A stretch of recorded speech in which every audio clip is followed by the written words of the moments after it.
সেরকমই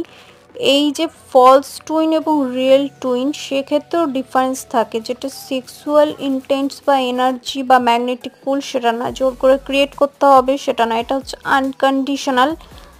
pure energy, যেটার মধ্যে গেলেই তুমি বুঝতে পারবে যে এটা কেন হচ্ছে, কি কারণে হচ্ছে, এটা কি জিনিস, আমি তো জীবনে ভাবিনি আমার সাথে এরকম হবে,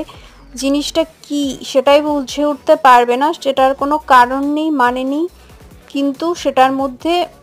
তুমি একটা ম্যাগনেটিক পুল খুঁজে পাচ্ছ, যে পুলটার মধ্যে কোনো উদ্দেশ্য নেই। উদ্দেশ্যটা